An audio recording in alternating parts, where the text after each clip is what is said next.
Assalamualaikum warahmatullahi wabarakatuh. Perkenalkan, nama saya Desma Riza, NIM PA0722100084 dari Prodi Tadris IPA kelas 2B. Hari ini saya akan mempraktekkan pembelajaran tentang ulumul Quran dan sejarah singkat turunnya Al-Quran. Selamat pagi anak-anak, apa kabar hari ini? Alhamdulillah, luar biasa, Allahu Akbar. Sebelum kita belajar, marilah kita berdoa terlebih dahulu. Berdoa dimulai. Berdoa selesai.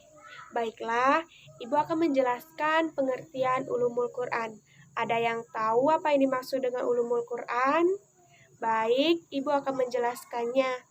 Ulumul Quran berasal dari bahasa Arab yang terdiri dari dua kata, yaitu ulum dan Al-Quran.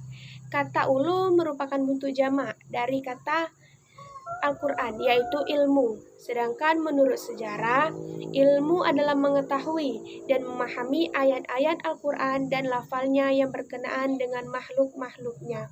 Sedangkan Al-Quran adalah kalam Allah yang berupa mukjizat yang diturunkan kepada Nabi Muhammad SAW.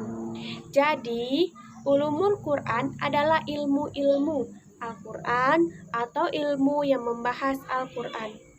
Selanjutnya yaitu sejarah singkat turunnya Al-Quran. Proses turunnya Al-Quran berangsur selama 22 tahun, 2 bulan, 22 hari secara angsur-berangsur. Wahyu pertama yang turun adalah surah Al-Alaq ketika Nabi Muhammad berusia 40 tahun pada tanggal 17 Ramadan di Gua Hira. Adapun urutan ayat dan surat yang ada di dalam Al-Quran saat ini bukanlah berdasarkan diturunnya ayat dan surat tersebut. Adapun lokasi penurunannya dibagi menjadi dua, yaitu di Mekah dengan jumlah 86 surat yang diturunkan selama 13 tahun dan digolongkan ke dalam surat Makkiyah, serta di Madinah dengan jumlah 28 surat yang diturunkan selama 10 tahun dan digolongkan ke dalam surat Madaniyah.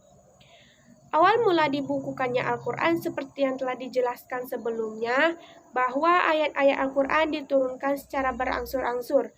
Pada saat itu kertas belum ada di Arab, meskipun sudah ditemukan di Cina, karena Nabi Muhammad tidak bisa membaca dan menulis, maka ketika menerima wahyu, beliau langsung menyampaikannya kepada para sahabat.